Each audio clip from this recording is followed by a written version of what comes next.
السلام عليكم ورحمة الله وبركاته. ميسي قد يغيب عن حفل الكرة الذهبية لهذا العام. منذ عام 2007 تحول ميسي نجم برشلونة إلى ضيف دائم في حفل الكرة الذهبية لأفضل لاعب في العالم، وعلى مدار 10 سنوات متتالية. ميسي اكتفى بمشاهدة البطل في بداية بمناسبتين، أولا في 2007 البرازيلي كاكا، وفي 2008 للبرتغالي رونالدو. وبعد ذلك احتكر ميسي الكرة الذهبية ل4 أعوام متتالية، ثم ذهبت عامين للدون ورجعت لميسي في 2015، ومن ثم عادت للدون في عام 2016. إلى أن فرانس فوتبول التي ابتكرت هذه الجائزة فجرت مفاجأة قد تؤدي إلى غياب ميسي عن الصراع الثلاثي للكرة الذهبية، وهي استبعاد ميسي من تشكيلة العام لدوري أبطال أوروبا وتفضيل زميله نيمار عليه، وهذا ينذر خروج ميسي من المنافسة لأول مرة منذ 10 سنوات.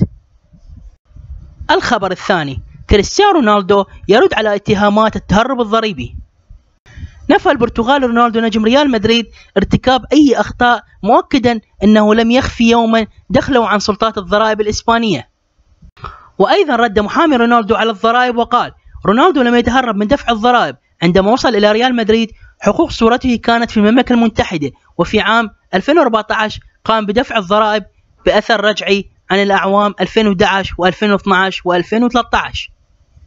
وأشارت النيابة في بلاغها المقدم ضد رونالدو للمحكمة المختصة أن البرتغالي متهم ب4 جرائم ارتكبها بين عامين 2011 و2014، وتمثل تهربا ضريبيا بقيمة إجمالي قدره 14 مليون يورو و768 ألف. الخبر الثالث، فاران يفتخر ببطولاته على حساب الأساطير.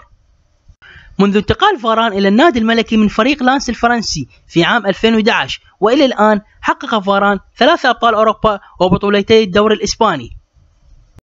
وفي لقاء صحفي مع فاران وأيضا يتصور مع كؤوس دوري أبطال أوروبا وهو ما زال في سن 24 سنة، قال فاران بفخر أن بوفون ورونالدو وزلاتان ومارادونا لم يفوزوا قط بدوري الأبطال. لم أكن أتخيل أنني سأحقق 3 ولدي الوقت لتحقيق المزيد. والسلام عليكم ورحمة الله وبركاته.